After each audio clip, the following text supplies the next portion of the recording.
بسم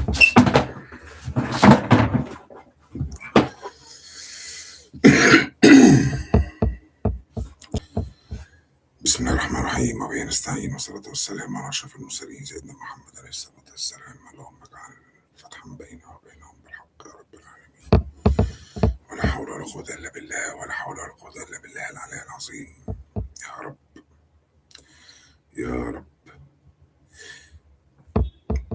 الطالبة النجيبة أستاذة بلقيس، الطالبة النجيبة نجمة لبنان وسوريا، الطالبة النجيبة أول واحدة تحضر الكلاس، أول واحدة دايما في الكلاس. ده انا محضر لكم مفاجأة النهارده. انا كنت بتكلم على ايه امبارح يا استاذة بليس؟ محضر لكم مفاجأة ضرب نار. واستاذ هاني كمان جاي معانا علشان يبقى مدافع، مدرعات، مظلات، قوات جوية. يعني انا جاي حملة النهارده. انا النهارده جاي حملة. لا انا ما عنديش ادمن، انا بشتغل لوحدي. يعني هو انا مانيش نجم؟ يعني انتوا كلكم عد غنماتك يا جحا. لما ابقى احتاج ادمن بقى، ده هي عد غنماتك يا جحا. ده انا لسه ابن امبارح. ده انا مستني هاني لما يجي، عشان كنت بسمعه وانا جاي في الطريق بيسيح لي. هاني بيسيح لي انا. ماشي يا عم هاني. هاني بيسيح لي، هو اللي نزل لي وهو اللي عمل لي البرو. طب انا اقول لك ايه بس. ماشي يا عم هاني. يعني مستنيك تخش. هتكلم انا وانت وش وش بقى قدام الناس كلها. الله يرحم سندوتشات الجبنه والخيار يا هاني والقته. دي ليها قصه كبيرة. انا وهاني كنا في نفس الديسك من اولى اعدادي.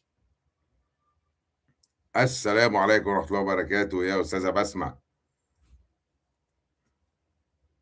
ما انا عارف، كنت بسمعه كان بيتكلم هناك مع الشخصيه اللي هي المحوريه اللي بتتكلموا معاها. بس انا يعني عندي تحفظات على الشخصيه دي، لان انا يعني الناس كلها موجوده ولا ايه؟ ده النهارده حفله. النهارده هنتكلم على اليمن وحبايبنا في اليمن والناس حلوه يعني. واستاذ يلمز من تركيا بعت لي مخصوص: انت هتطلع النهارده الساعه كام؟ وديفيد وموشي، انت هتطلع النهارده الساعه كام؟ هو ده بقى اللي انا عايزه على الصفحه دي. هو ده اللي انا عايزه على الصفحه دي.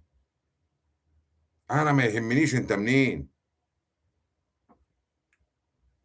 الحكومات شيء والشعوب شيء. انا يهمني انت ايه. انت منين دي ما بتهمنيش. ف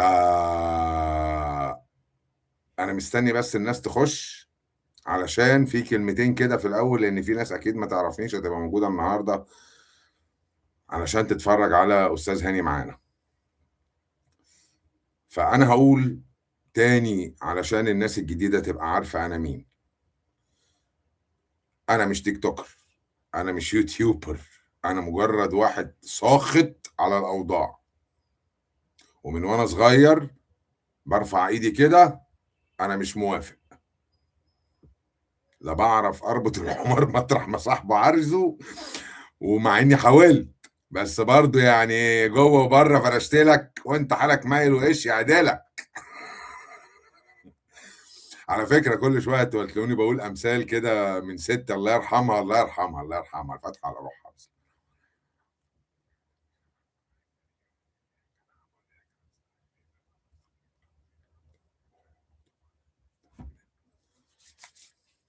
يا مساء الفل يا استاذ يلمز، فين اصحابك؟ ده احنا النهارده هنتكلم عليكم. اوعى ما يكونوش ولا زي صوره عبسه كده.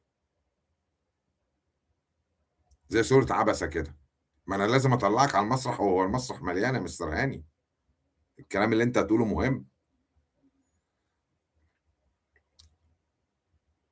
فاحنا متعودين كعرب ان احنا بنسمع لمجرد السمع ومقاطعه الطرف الاخر، زي ما بنشوف في التوك شو. مفيش حد بيسمع للاخر زي ما قلت في البثوث التانيه.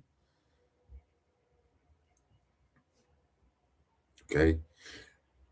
فما نبقاش يعني ربنا عاتب سيدنا محمد بكل صفاته الحميدة لما دارى وشه عن الراجل الفقير اللي كان جاي يستعلم عن الإسلام، وراح سيدنا محمد كان عنده اجتماع مع أشراف القوم، فقال له خلاص خليك انت بس كده على جنب شوية لغاية ما خلص كلام مع الناس دي. ربنا نزل الصورة دي. فمهما كان جنسية أو مستواه الاجتماعي أو مستواه المادي، ما تستقلش بيه، لازم تسمع للآخر. اوكي، اللي هي سورة عبسة. طيب هنخش بقى على، لا ولا نستنى شوية قبل ما يطلع هاني؟ هجيب لكم المفاجأة. مش بقول لك يا أستاذ هاني، أنت سمعت عن حد ضحك عن زكي بشيك قبل كده يا أستاذ هاني؟ في حد يعرف يضحك على زكي بشيك يا أستاذ هاني؟ جاوبني لو سمحت.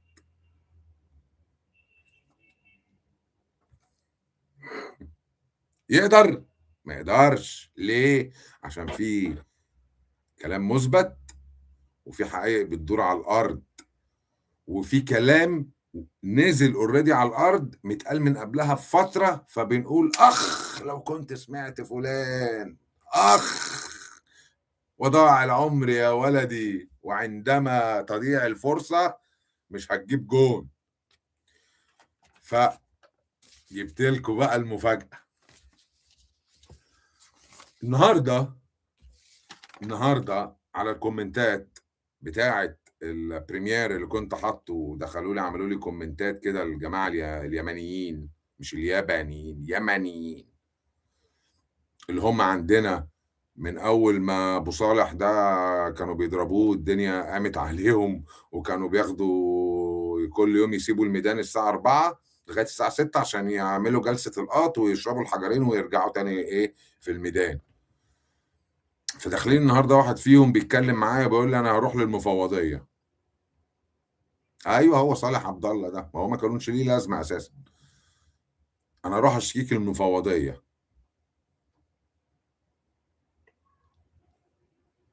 ما مفوضيه الا هي. ما مفوضيه الا هي. وعليكم السلام ورحمة الله وبركاته. وعليكم السلام. فمفيش مفوضية إلا هي. فأنا جاي لك بقى في موضوع المفوضية ده، وهنتكلم كلام عسل يا يمني. أقول برضو، أنا في إيطاليا كان عندي 2 صحاب سوريين قريبين قوي مني. واحد كان حوالي 140 سنتي، شعره كده، وشنبه كبير، كنا مسمينه بافو، بحيث ان هو البف اللي هو الشنب، فلو كان حلق شنبه كان واقع على ظهره. ده كان حبيبي بافو ده، وراجل كان سوري من حلب. وكان عندي واحد تاني تيمور، برضه كان سوري، بس ده بقى كان ايه، هوجن كده يعني. فدول كانوا حبايبي. فانا الموضوع مش عنصريه، الموضوع مش عنصريه. وقلت قبل كده كل بلد فيها زبالتها، حتى مصر. انا اتكلمت على بيوتنا المصريه وانحرافاتها الكتير، ولسه هكمل كلام، عشان لا يصلح الله ما بقوم حتى يغيروا ما بانفسهم. اوكي. اوكي، فما فيش حد يقول لي بس هو مين بقى اللي بيسوق ومين اللي مش بيسوق. هي كلها ماشيه من غير رخص.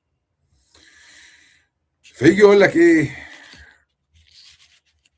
يا لاجئ بانت لبتك بعد ما دابت قشرتك، يحرم عليا معاملتك وراح اتوب عن سكتك، بعد ما دخلت بمحبتك صعبت عليا عشرتك، يا ريت اتوب عن سكتك، القلب ليك مليان جفا وضاع معاك حلو الصفا، ضيعته منك يا قفا، اه يا لاجئ اه يا لاجئ اه يا لاجئ اه، اه يا لاجئ اه يا لاجئ اه يا لاجئ اه. لا لا لا. دي طبعا الاغنيه بتاعت الكيف بتاعت محمود عبد العزيز. ولسه هنقول بقى الكيمي كيميكا. الكيمي كيميكا دي بقى بتاعت مين؟ بتاعت اخواتنا السوريين المقبوض عليهم في قضايا المخدرات ومحبوسين، واتصدرت اموالهم. دي جايه الكيمي كيميكا بقى. عرفتوا بقى انتوا ليه بتكرهونا؟ عرفتوا انتوا ليه ما بتحبوش المصري؟ عشان ما عندكوش فيلم زي الكيف مثلا، ما عندكوش فيلم زي الارض مثلا، ما عندكوش السينما الابيض واسود بتاعتنا مثلا، فريد الأطرش واسمهان سوريين. عرفت ان يوسف وهبي بالصدفه، الله يرحمه، عراقي. نجيب الريحاني استاذ الكوميديان عراقي. كلكم كنتوا بتيجوا عندي هنا عشان تظهروا، كلكم غنيتوا في شارع الهرم عشان تبقوا نجوم وستارز، كلكم جيتوا مثلتوا في السينما المصريه والمسلسلات المصريه عشان تتعرفوا.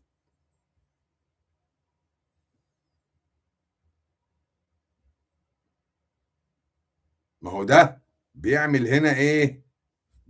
عقده وشنيطه، مع ان احنا صافيين، احنا كمصريين قلبنا ابيض وصافيين، بس لما نكشر عن الانياب تقوم تجري.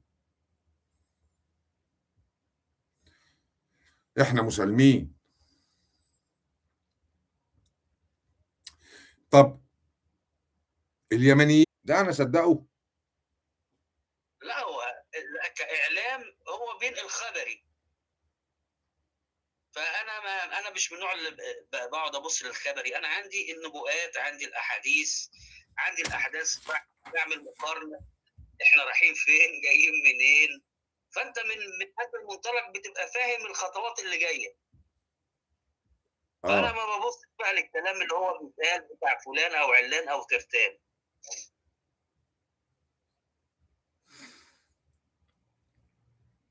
يعني على كده في استاذه بسمه بتقول لك كلام الدكتور اياه، لان انا مش عايز اعمل له ترندات عندي، اللي هو بتاع الامارات، الكلام بتاعه صح. والله بص، في انا مش هنكر، يعني انا شفت فيديوهات كتير احنا متحكم فينا من كل شيء حتى الادويه. للدكتور ده. في ناس مشيت على النظام بتاعه وربنا شفاه، وفي ناس تعبت، وفي ناس تعبت. لا قصدي على المؤامرات اللي انا بتكلم عليها يعني. انا بقى مش دكتور عشان افتي عم حسن في الحته دي، يعني دي عايزه دكاتره. تمام.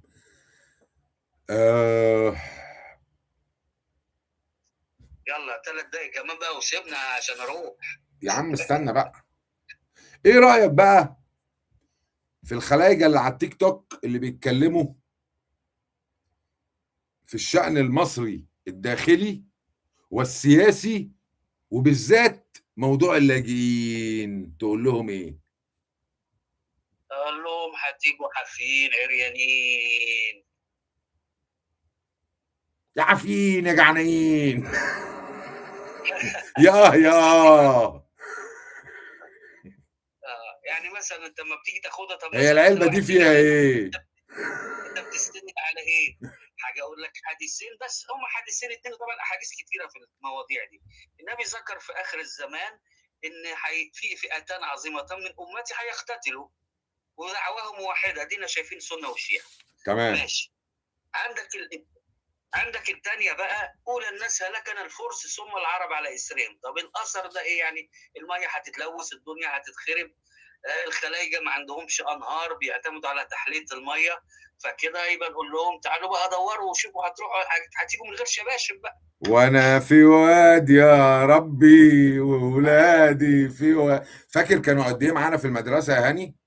كانوا كتير، شريف الحمولي والناس دي، فاكر؟ فاكر كانوا، يا ربنا على الناس دي اللي راحت، قعدوا معانا سنتين. لا، سنتين. شريف ده جاي علينا هو وكان اخته تقريبا قعدوا معانا ابتدائيه واعداديه. والفلسطينيه فاكر فروح؟ فرحات مصطفى فروح. فرحات ابتدائي اعدادي ثانوي فرحات. وفروح اللي كان جار وفرج مصطفى وفرج نص. وفرج بتاع اريتريا ده.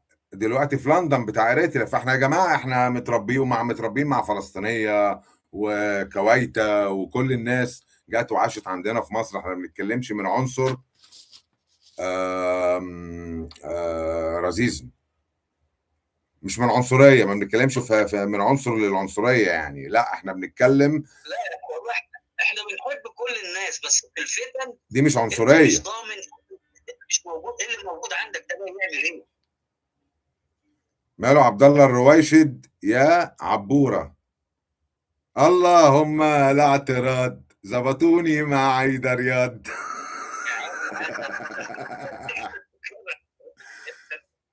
ايوه خش على اليوتيوب كده اتفرج على الليله المحمديه.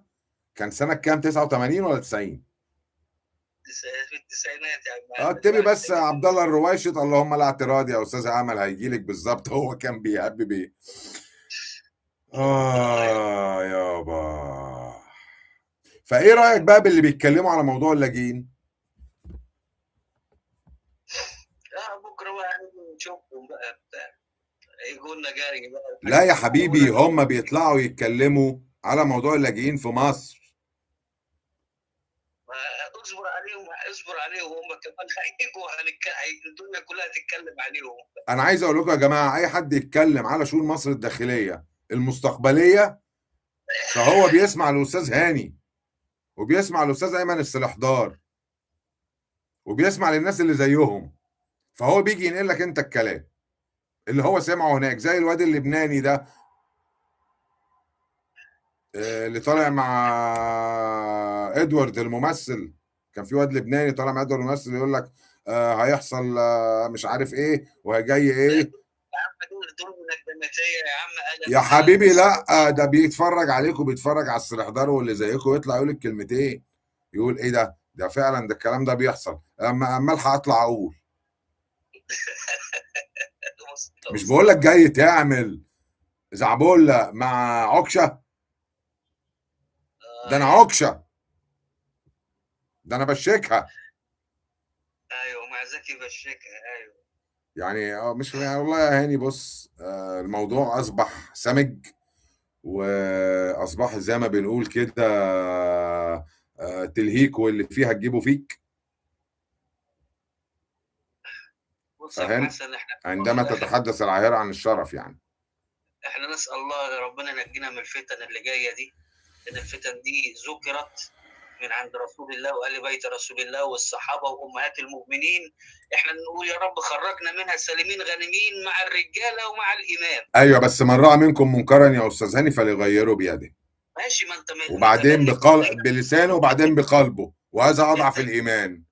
انت متبني قضيه، والقضيه حلوه اللي هي اللي انت الترحيل وكده، لان احنا مستشعرين بالخطر، والخطر قادم وهيجي منهم، هيجي منهم.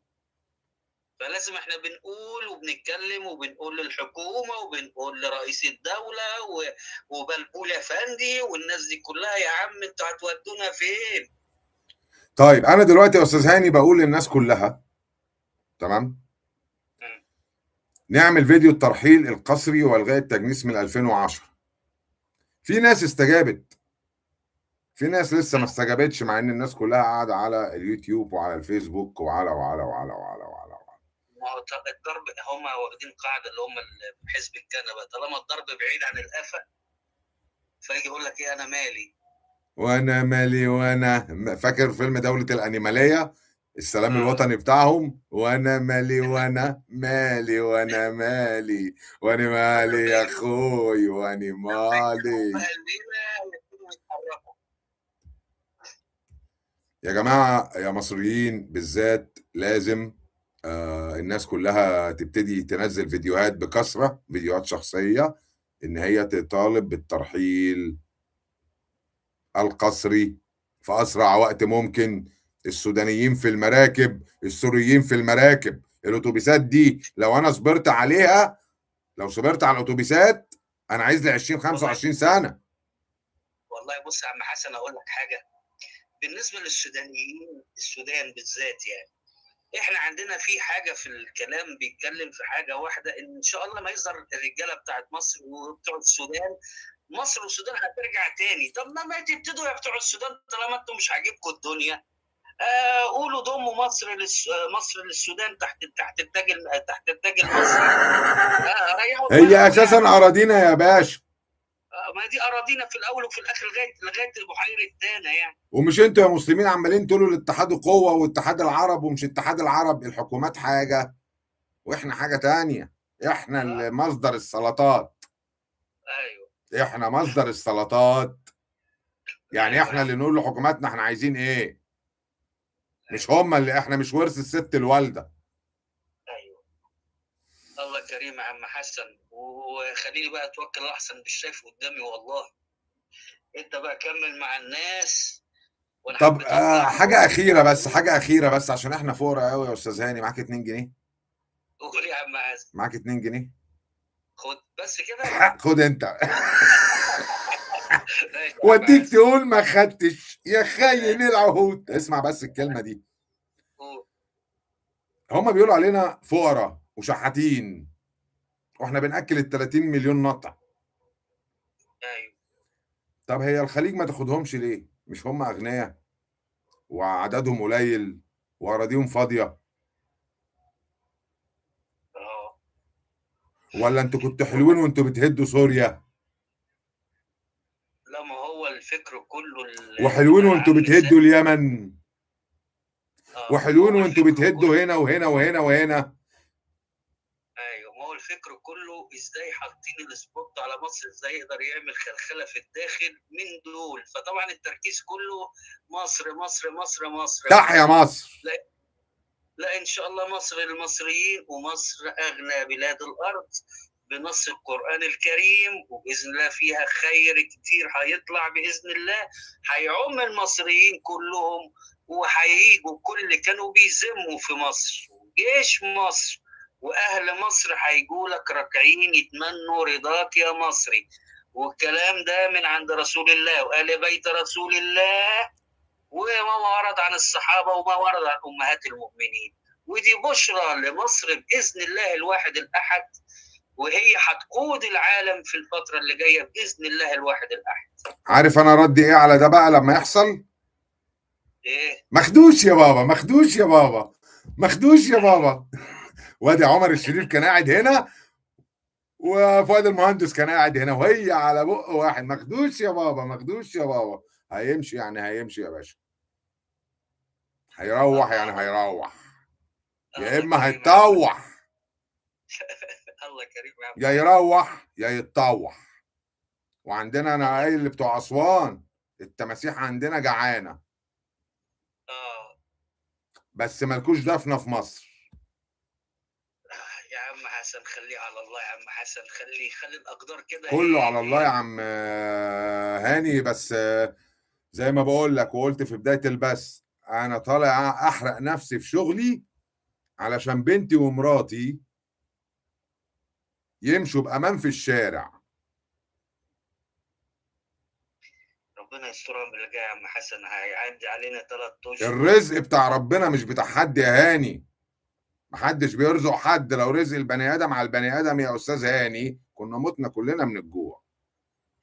نعم ونعم بالله العلي هو ده بقى العظيم. الدين اللي انا بتكلم فيه يا مظاهر يا جوامع يا حراس العقيده. يلا بقى سيبك بقى من جوابك، كمل انت بقى معاهم، وانا هحاول بقى اريح عشان مش شايف لا قدامي. بس كمل معانا كده لغايه ما تنام. خليك معانا برضه، واي حاجه تيجي في دماغك خش اكتبها. انام انا على الكمبيوتر يعني ولا ايه يا يا عم عم وانت حسن؟ قاعد كده مع نفسك اشرب كوبايه شاي وكمل معانا، مش هتعبك خلاص. يا عم احنا مش كنا مع بعض؟ انا شربت 2 قهوه، ده مخلين دماغي قد البالونه. طب يعني فايق بقى مش عايز تنام؟ لا والله نيمتني الكوبايه التانيه يا عم حسن. قشطة عليك يا حبيبي، تسلم لي حبيبي يا يا عم. هنوم. وما تسيحليش حبيبي تاني بقى، ماشي يا عم عشان حسن. هسيح لك انا بعد كده. ماشي يا حبيبي. حبيبي يا حبيبي، يلا حبيبي يلا. تسلم لي يا عم هاني. يلا باي سلام باي يا عليكم. جميل، باي باي. يا حلو بانت لبتك بعد ما دابت قشرتك، تحرم عليا محبتك. اه يا لاجئ، اه يا لاجئ، اه يا لاجئ اه. فيجي بقى الاستاذ اللاجئ يقول لي ايه؟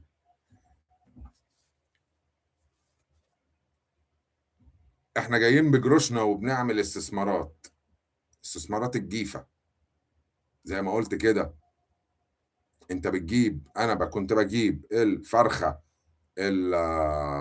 الميته كنت بجيبها ب5 جنيه للكلب بتاعي، بقى داخل في 5 سنين 6 سنين وزياده مفيش فراخ ميته في السوق. اوه، نعم راهي. نعم راهي. ده اول مرة معانا مستر نعام، صح؟ يا هلا يا هلا يا هلا. تصدق انا مستني موشي وديفيد يخشوا معاك. اوعى تكون نفس الشخص. ولو ليك اصحاب هاتهم معانا على البث. اوكي، لو ليك اصحاب هاتهم معانا على البث. ديفيد جه معايا اول امبارح وما رجعش. سوري، موشي. بس ديفيد كان امبارح وما جاش. بس معانا يلمز هنا كمان من تركيا.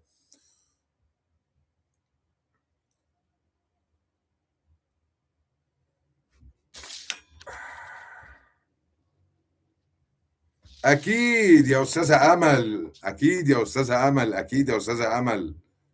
اكيد انتوا كلكم، استاذه عبير واستاذه بلقيس واستاذه بسمه وكل الناس اللي موجودين معانا، كل الناس اللي موجودين معانا في الشات، اهلا بيكم. واحنا قلنا في اول البث احنا هنا كلنا اصحاب، والحكومات شيء والشعوب شيء. ليه؟ عشان انا ممكن اعرف منك حاجه انا ما كنتش اعرفها. اوكي، اعرف شيء انا ما كنتش اعرفه، وهو من الناحيه التانيه ممكن يعرف حاجات هو ما كانش يعرفها. ليه؟ لان احنا حكوماتنا مسيطره علينا بالميديا. الله يخليك يا استاذه امل. وهو درزي لبناني اهو، ومعانا برضو لبنانيه وسوريه. احنا تحيا الامه كلها مش العربيه بس. انا خدت ايه من العرب لا مؤاخذه؟ بس فمحدش يقول لي ده حلو وده وحش. كله هنا مرحب بيه. اوكي. اوكي. وكلنا في حدود الادب والاحترام، ولازم نتقبل الاراء الاخرى. انا ممكن افيده، هو ممكن يفيدني. مش بتكلم عليك انت بس، ولا عليك انت بس، ولا عليك انت بس، على الكل. فنيجي للاستاذ. لا، كل واحد بقى مع نفسه، محدش يسأل التاني عن اي حاجة. لا، انا بتكلم يا نعامي على موضوع اللاجئين وخطورتهم على مصر، ومدى فكري انا وناس كتير ان كل واحد يترك ارضه هو خاين لارضه ولا امان له. كل واحد يترك عرضه هو خاين لعرضه ولا امان له.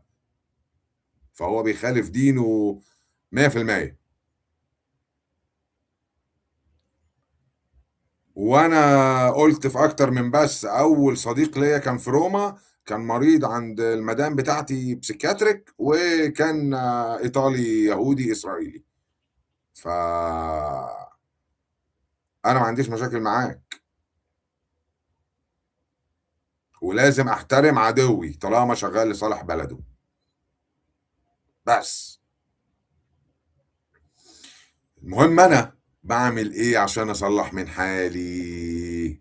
هو ده انا عامل البرنامج ده على ده. انت بقى يا مصري، في ظل الاوضاع الراهنه بوجود اللاجئين الخطر دول، هتعمل ايه؟ هقول لك في الاخر هنعمل ايه. ف هم سابوا اليمن ليه؟ ايه سبب ان هو جاي عندي هنا؟ ما تقوليش بجروشي، لان زي ما استاذ هاني قال، مفيش حد وقت الحرب هيروح البنك يسحب بالفيزا. ده هيجري. اوكي، ده هيجري. فانت جيت بأني فلوس. تمام. اتبعت لك فلوس من هناك، يبقى انت بقيت املاكك، يعني انت جاي تلزق فيا. واتكلمنا على فلوس المفوضيه الساميه، وعرفنا يعني ايه ساميه. مش ساميه جمال. ساميه جمال دي اشرف كتير. انت تقدر تبقى في شرف ساميه جمال؟ اوعى. وقلنا امبارح برضو، يا ريت لو سمحتوا للساده اللاجئين اللي بيقولوا ان المصريين كسالى مش عارفين يعملوا زيهم مشاريع، يتصلوا كده على المفوضيه يقولوا لهم يا ريت زي ما بتبعتوا لنا دولارات ابعتوا لهم دولارات، علشان هم عندهم قوانين الاستثمار كويسه جدا، وعندهم القضاء كويس جدا زي ما انت ما بتقول. بس احنا اللي كسالى. احنا ما حدش بيصرف علينا حبيبي، احنا بنصرف عليك. انا كنت بجيب انبوبه الغاز ب 50 جنيه، النهارده بجيبها ب 400 جنيه. كيلو اللحمه كان ب 50 جنيه، النهارده ب 450 و500 جنيه في منافذ الجيش، بسببك. وانت يا لاجئ بتقف في منفذ بيع لحوم القوات المسلحه اللي معمول للمصريين، واللي شغال فيه ولد غلبان جزار مصري، وخايف ان هو يتعاقب من الجيش، لان المنافذ دي تبع الجيش وتبع الشرطه، فهو نقول كده عسكري، وخايف يتعاقب ان انت تعمل له مشاكل، فبتقف تتنطط عليه كانها بلدك، وتقول له عايز من الحته دي وعايز من الحته دي. يا ريتني انا كنت موجود، اقسم بالله كنت لزقتك على قفاك وكرشتك بره المنفذ، عشان دي حاجتي. اللي انت هناك يا اللي مش لاقي تاكل وتشرب، بترمي لبن الاطفال اللي احنا عيالنا مش لاقيينه، بترميه في الارض. شحتني وانا سيدك. ما هو في فرق كبير ما بين الناس اللي استاذ هاني وانا حكينا عنهم كانوا معانا في المدارس، فرق كبير جدا في الادب والعادات والتقاليد، وفي منهم ولاة الادب برضه وقتها، بس كنا بنديهم على دماغهم. اسالوا استاذ هاني عن حسن الصواف ايام الشقاوه. يا استاذ هاني كان هادي كده وابن ناس. فزي ما قلت هو ده سبب وقوفي للقضيه دي، ده سبب وقوفي من القضيه دي، ان انا قنوع بان لا يحق لمن لا يستحق، لا يحق لمن لا يستحق.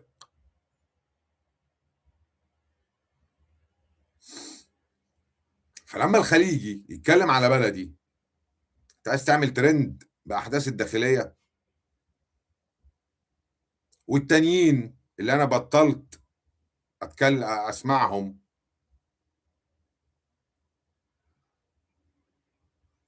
والتانيين اللي انا بطلت اسمعهم من اليوتيوبر اللي بيقول الصحيفه الفلانيه والصحيفه العلانيه والصحيفه البتنجانيه، وكأنه قاعد في مكتب السيسي فبيعرف منه الاخبار، وبعدين هو يحلل. انا قاعد في معمل كيمياء تحلل؟ انت مين عشان تحلل؟ يعني لما تيجي تشوف احمد موسى لما بيقعد قدام الراجل لواء بيتكلموا على الاحداث بتاعه الخليج، ده راجل لواء، ده راجل عسكري، ده راجل فاهم يعني ايه استراتيجيات، ويعني ايه حصار، ويعني ايه ده ويعني ايه ده ويعني ايه ده.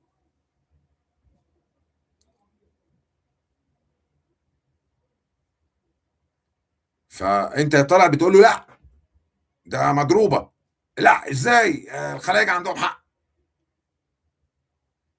انا بقى كحسن قطعت كل الناس دي، ودعيت على صفحتي محدش يتفرج لا على زبيب ولا على موسى ولا على ده ولا على ده، ولا كلهم كدابين.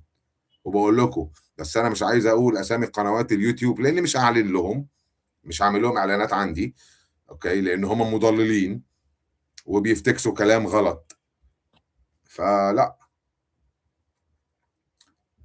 اوكي. آه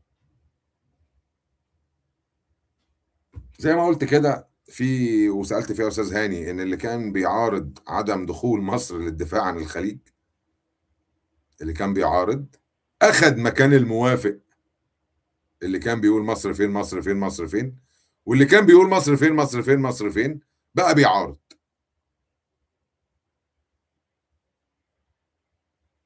أنت مالك؟ يعني أنا سألت يلمز، فين يلمز؟ سألت يلمز امبارح قلت له هي القاعدة التركية اللي في قطر دورها إيه؟ دورها إيه القاعدة اللي في تركيا؟ انتوا اوريدي عندكم قاعده في تركيا، في سوري في قطر، القاعده التركيه في قطر، اوريدي عندكم القاعده هناك، دورها كان ايه؟ فما تجيش تقول لي اصل اردوغان ومش اردوغان واردوغان سمارت. لا يعني هو كان سمارت النهارده، ما كانش سمارت وهو ما كانش ذكي لما كان بيقولوا السيسي قاتل السيسي قاتل، السيسي انقلابي السيسي انقلابي.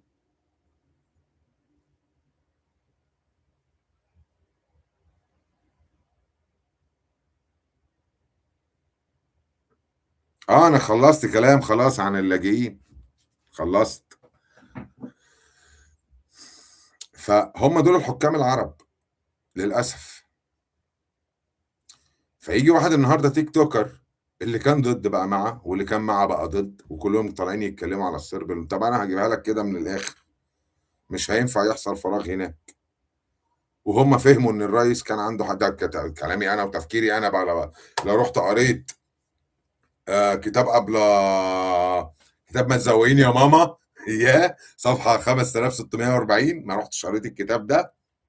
وبقى انا بقى يعني انا قريت كتير في حياتي، ومع يعني اتعودت اعمل خطط ازمات في شغلي عن طريق الارقام وعن طريق الاحداث، وبشوف الاوضاع اللي بتجرى حواليا ايه من يمين لشمال، وبعدين بقول رايي.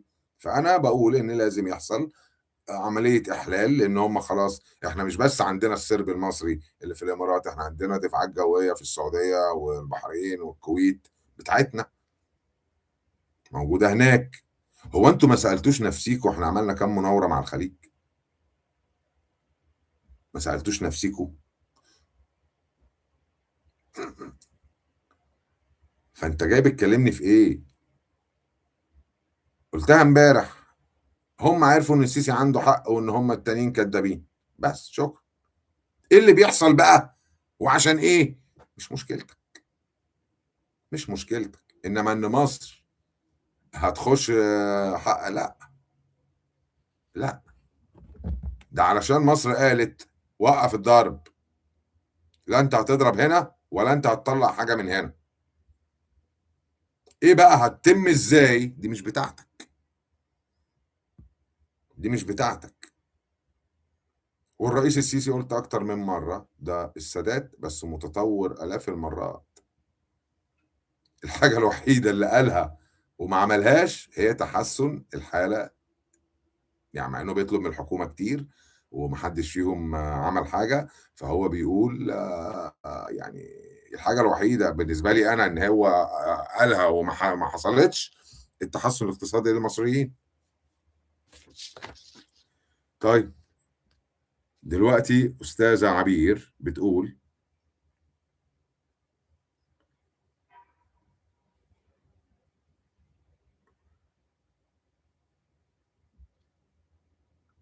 استاذ عبير بتقول ان لازم يكون في جيش دفاع مشترك، ما هو ده اللي قاله الرئيس السيسي من 2015.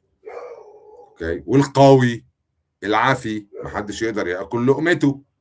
بس انا نتكلم دلوقتي في الوضع الحالي، تمام؟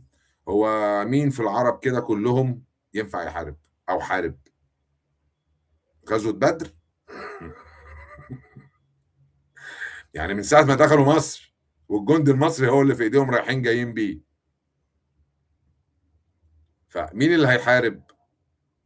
انا بالنسبة لي مش هصرف عليك زي عبد الناصر، فسيادتك مكلف ان انت تجيب لي سلاح، انما كافراد لا مفيش.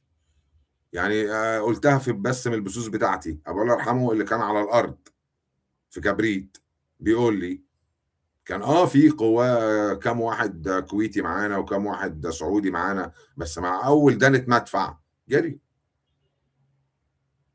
يعني حتى اللي كان المفروض ياسر عرفات كان المفروض يضرب من جوه ما ضربش. السوري حارب له يومين ثلاثه ورجع وساب المغربي لوحده. اللهم امين يا استاذه امل، اللهم امين. لكن يا استاذ حسن قول يا استاذه بلقيس، انا ما اموري ما كملتيش سؤالك.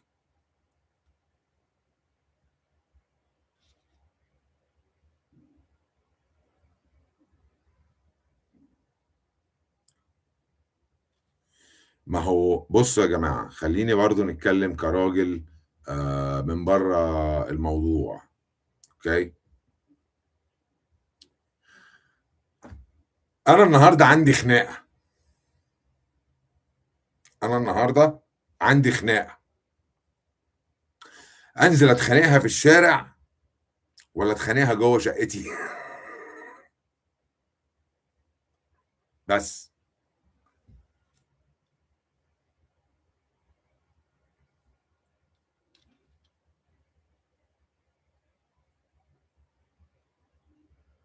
مين قال يا يلمظ إن أنا ما باحبش سوريا؟ ده أنا باعشق سوريا، دي سوريا أحلى من لبنان مليون مرّة، أنا شُفت صور لأصحابي اللي اشتغلوا في سوريا يا يلمظ، دي جنة والخضار و. بس خُد بالك وأنت ماشي بقى، يعني دلوقتي خُد بالك وأنت ماشي.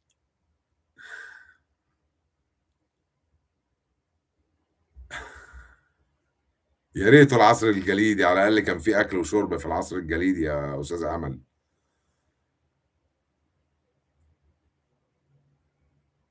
ما هو ده يا أستاذة بلقيس، ما هو الكلام ده أنا أعرفه من وأنا عندي 8 سنين والّا 10 سنين، مصر دي المفروض تتقسّم 4 حتت غير سينا، أنا عارف الكلام ده من وأنا عيل، عشان كده صدّقت عكاشة إلى حدٍ ما، أوكي، فأنا الكلام ده كان بيتقال من أبويا، أصل أنا هاصدّق مين أكتر من أبويا، فأنا عارف، بس مش هتقدر تضحك على زكي بشّاكة، مش هتقدر. أنتِ عارفة يا أستاذة بلقيس، أيام حرب الاستنزاف، أوكي، فكان المصريين يعدّوا والمفروض يضربوا هنا كده بالسُمْكي، فهُم ما كانوش بيعملوا كده، أوكي، هُم كانوا بيدبحوه زي الخروف،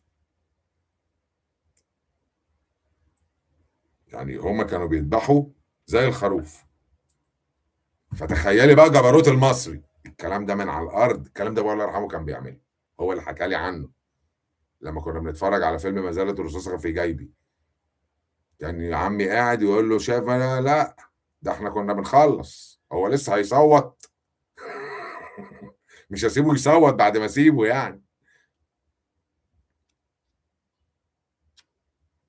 أستاذة أمل بتسأل السوريين،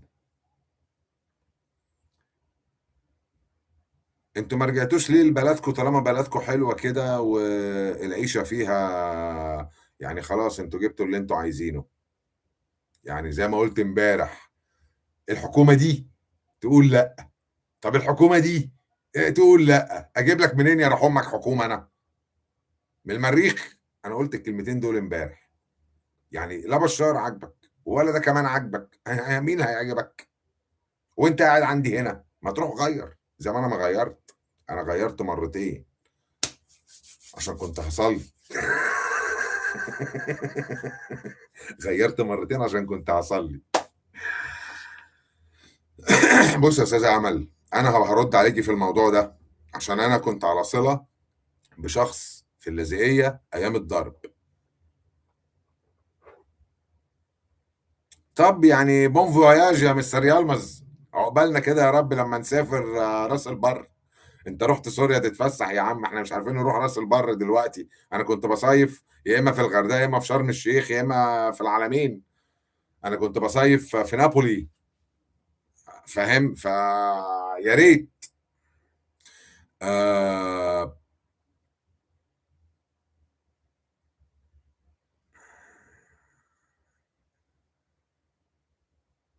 ما هو ده فعلًا يا أستاذ عبير التقسيم الأولاني حصل أيام عبد الناصر، عشان كده إحنا بنقول ما هي أراضينا يا جدعان، ما تطلبوا إن أنتم تنضموا لينا تاني وهتبقوا شركاء في الوطن، بس كده، كده جيشي عندك، كده، كده بابعت لك أكل وطفح وأنت قاعد عندي هنا، ما عندكش كهربا، هاجيب لك كهربا من عندي يا عم، هاوصّل لك وصلة كده تنوّر بيها بيتك، يعني إنما لأ.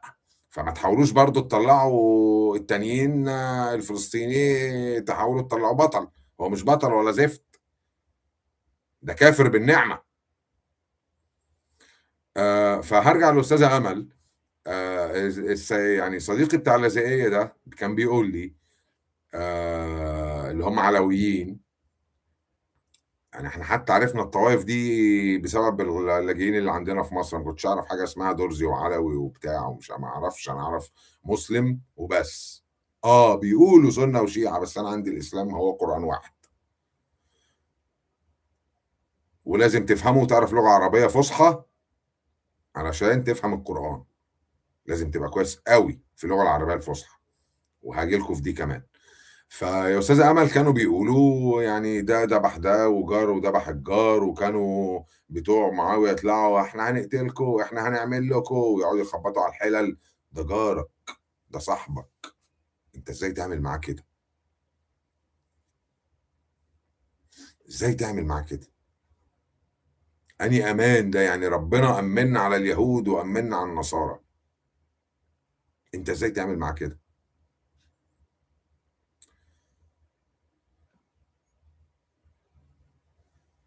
ما هو فعلا كده. طب يا عاش يا عم، روح اشرب شويه عرق يا عم، وكل تبوله وفتوش.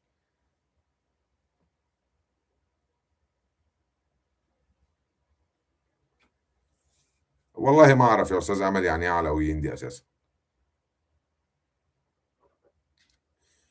انا ما عنديش حاجه اسمها طوائف يا استاذ عبير، انا عندي بلدي بس.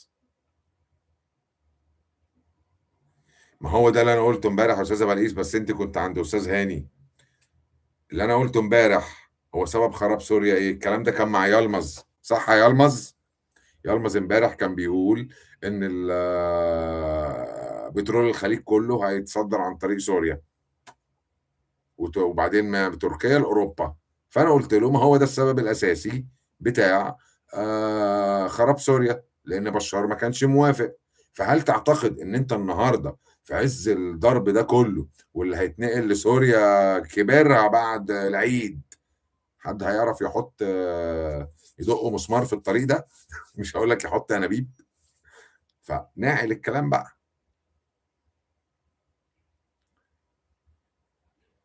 فعلا يعني انا ما اعرفش برضو، بس انت جاي لي بيتي وبتهددني، انا هعمل فيك ايه؟ وانا قلتها على البسوس، انت ما رفعتش السلاح في بلدك جاي ترفعه عندي؟ يخرب بيتك. ده انا القانون بتاعي بيقول دفاع شرعي عن النفس. قلت لك مالكش دفنه في مصر. يعني ما اخدش فيك ساعتين. اه فعلا يا استاذه امل، ده اللي كانت بيحكيه صديقي ده، وفعلا كان ذوق جدا وشيك جدا. تمام يا شباب، تمام يا شباب، احنا بقالنا ساعتين وزيادة، لا ساعة وتلت.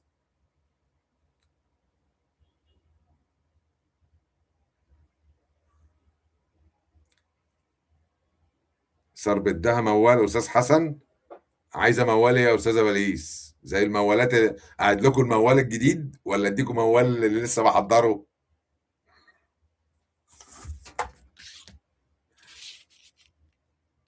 عايزة أني موال.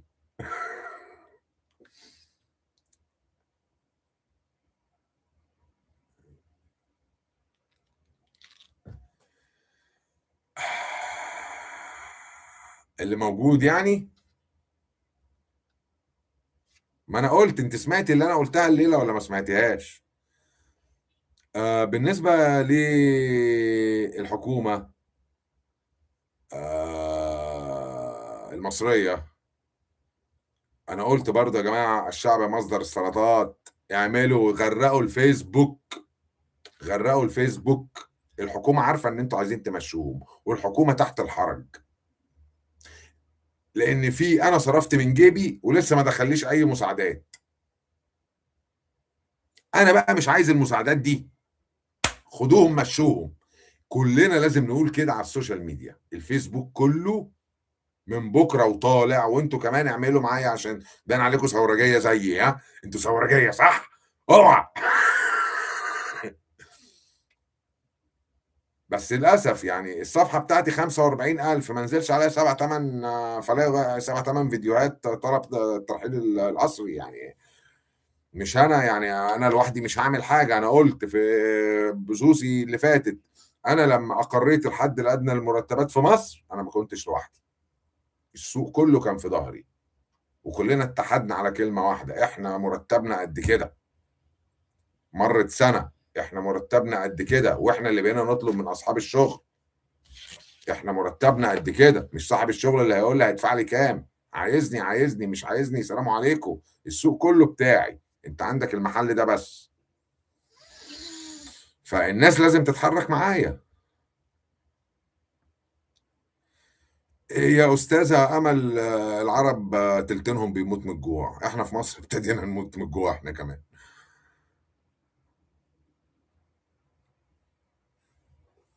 إيه علي الكسار؟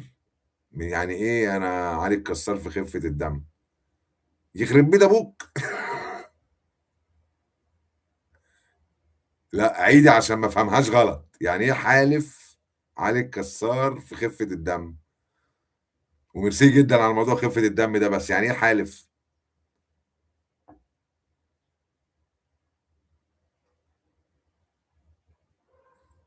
يا مساء الفل يا استاذ محمد، اهلا وسهلا بيك. عليكم السلام ورحمه الله وبركاته. معانا استاذ محمد من سوريا، ورفع علم الحكومه الجديده المؤقته. طيب يلا يا استاذه امل، اعملوا لي كده، خلوا الناس تخش علينا وتنفذ موضوع الفيديو ده.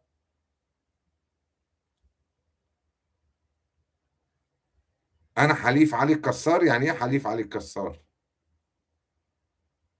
علي الكسار ده من زمان قوي.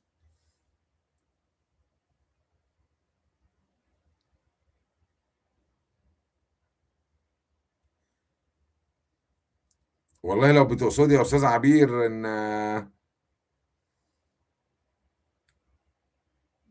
الله يخليكي يا استاذه امل، الله يخليكي، بس فعلا انا محتاج المصريين يقوموا معايا. 45,000 عندي على الصفحه، أو اديت يعني لو شفت البث اللي انا بقول له انت فين يا مصري.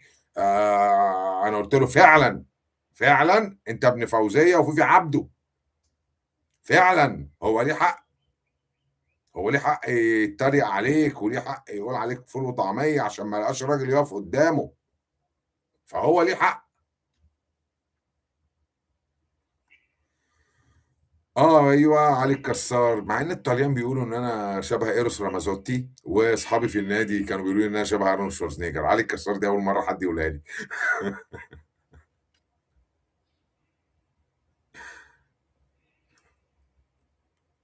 لا انا ما بتكلمش على انت تبع اني حد، بس العلم ده بصراحه يعني يعني ما عادي، انت براحتك. ما هو كان فيه هنا ديفيد بعلم الازرق وبتاع، فعادي مش مشكله بالنسبه لي.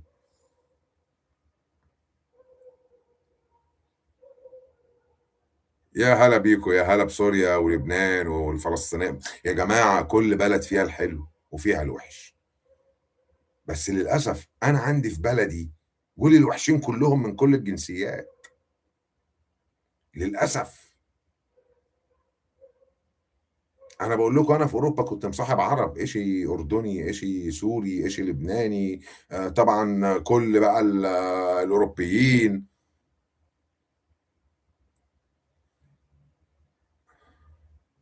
هو ده، يعني العالم ده بيفكرني باللي فرط في تلتين سوريا. العالم التاني سوريا كلها كانت تحت إيده. استقلال ايه يا عم الاستقلال؟ عموما دي براحتك انت يا استاذ محمد. طيب يعني انتوا عايزين تسمعوا تاني الاغنيه؟ انا سامعها تاني الاغنيه قبل ما نقفل. حد عنده اي سؤال تاني؟ حد عنده اي سؤال تاني قبل ما نقفل؟ هسمعكم الاغنيه ونقفل. لو حد عنده سؤال انا موجود اهو.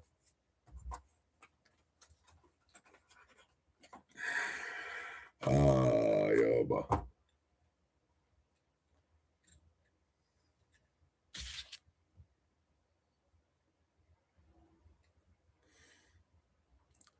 هو في مين هنا من لبنان؟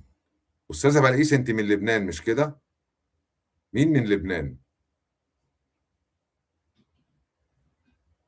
عموما انا هقول لكم حاجه عن لبنان. في يوم من الأيام كان في سنة 2004 2005 على ما أتذكر، اللبنانيين نزلوا ضد الجيش السوري.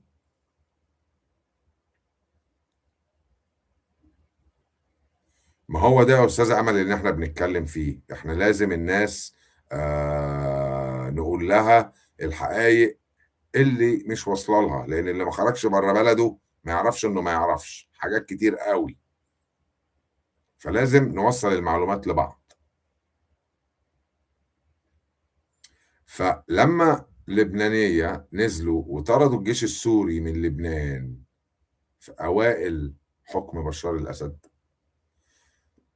أنا وقتها كنت متجوز أم ابني، قلت لها المنطقة دي خلاص كده داخلة على كارثة. الكلام ده كان إمتى؟ في 2004 2005 إن لم أكن أخطئ.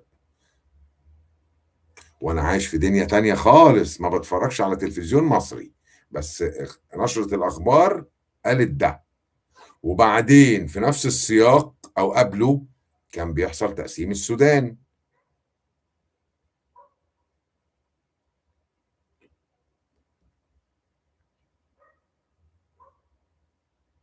يا هلا بيك أستاذ إبراهيم.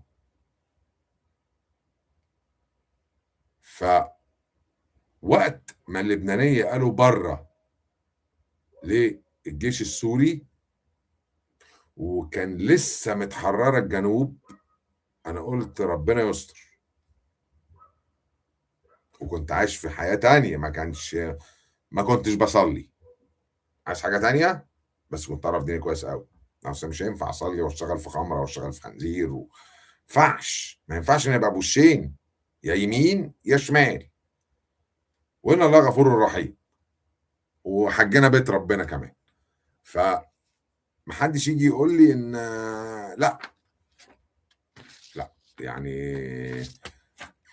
اللي بيحصل ده متخطط واحنا أداة.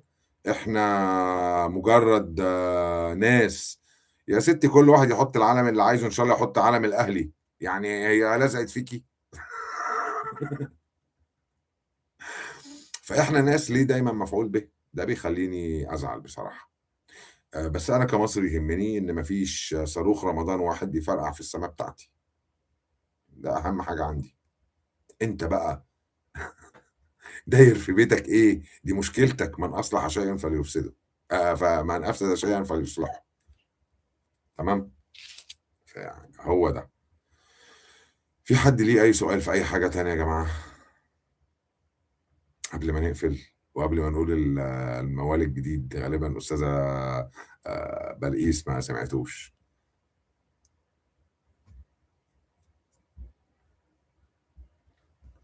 لأن احنا كنا بلد واحدة. الجيش الأول بتاعنا كان في سوريا، وحصل الغدر. وكرشونا من سوريا زي ما لبنان كرشت سوريا من لبنان. ايه اللي بيحصل بقى في سوريا النهارده وايه اللي بيحصل في لبنان النهارده؟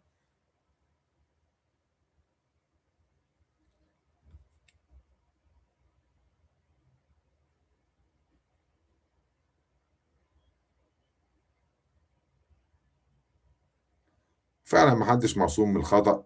وزي ما استاذ هاني قال، دي كلها حاجات قدريه، ولن يغير القدر الا الدعاء. دي كلها حاجات قدريه.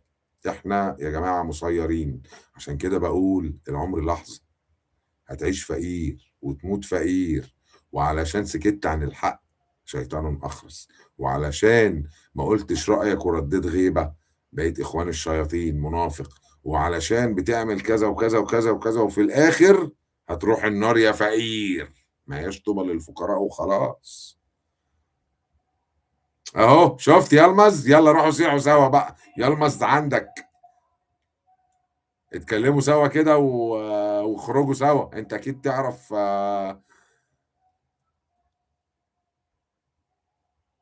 اوكي. اوكي. يلا نخش على الاغنيه الجديده بتاعت النهارده.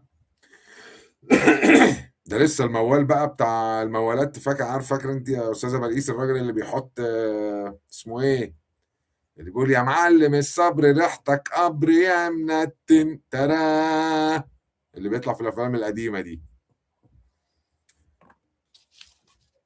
يلا 1 2 3. ده علشان الاستاذ، يعني اهداء للسودانيه الغير محترمين اللي لا سوري، اليمنيين الغير محترمين اللي بيشتموا في المصريين ويقولوا عليهم كسالى، وان احنا جايين هنا بجروشنا بفلوس المفوضيه الساميه، و احنا قاعدين وهنتجنس هنا. بشوية الجيفة اللي بيبيعوها في محلات الأكل بتاعتهم.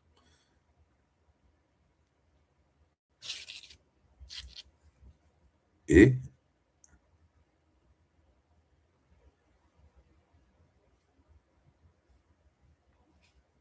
لا الطربوش دي لسه ما عملتهاش دي، الطربوش دي بعدين. بس لو عايزة طربوش أنا عندي طربوش أروح بس مش. خلينا بقى في الإيه، في الأغنية بتاعت النهاردة. يا لاجئ بانت لبتك بعد ما دابت قشرتك، تحرم عليا معاشرتك وراح أدوب عن سكتك، بعد ما دخلت بمحبتك صعبت عليا عشرتك، يا ريت أتوب عن سكتك. القلب ليك مليان جفا وضاع معاك حلو الصفا، ضيعته بغبائك يا قفا. اه يا لاجئ اه يا لاجئ اه يا لاجئ اه، اه يا لاجئ اه يا لاجئ اه يا لاجئ اه. والكيمي كيميكا والكيمي كيميكي، الكيمي كيميكا سقف لي الدنيا يا، والكيمي كيميكو مش عارف ايه يا هو. هو ده سبب ان انتوا ما بتحبوناش، ان انتوا بتتفرجوا علينا جوه بيوتكم من وانتوا عيال صغيره. امل مراتك ان هي كانت تتجوز رشدي اباظه، محمود ياسين، فريد شوقي، انور وجدي. وعلى فكره انور وجدي سوري وكان يهودي، اللي ما يعرفش. ليلى مراد كانت يهوديه، اللي ما يعرفش. بس للاسف الجهل، الجهل، الجهل. ربنا لما يحب يدمر بلد بيبليها بالجهل، وخصوصا بقى جهل الدين. وإن أردنا أن نهلك قرية، بسم الله الرحمن الرحيم، وإن أردنا أن نهلك قرية فأمرنا مترفيها ففسقوا فيها فحق عليها القول فدمرناها تدميرا. يا رب تكونوا ساعدتوا معانا، وما تنسوش بقى تعملوا لايكات وشير. اوكي، ونشوفكم ان شاء الله بكره الساعه 11 ان شاء الله لو قدرت، لان انا فعلا يعني هاني عنده حق ان الموضوع ده بياخد طاقة عالية قوي وبيتعبنا بجد يعني، فهو عنده حق. وانا كمان بقى لي اسبوع 10 ايام بوم بوم بوم بوم بوم بوم بوم، فتعبان عايز ايه. ولو قدرت هطلع والله بكرة ونتكلم، وسعدت بيكم كلكم. تصبحوا على خير. تحيا مصر، تحيا مصر، تحيا مصر. وكفاية هري، كفاية هري. انتوا عارفين المطلوب ايه وانا قلته. كفاية هري.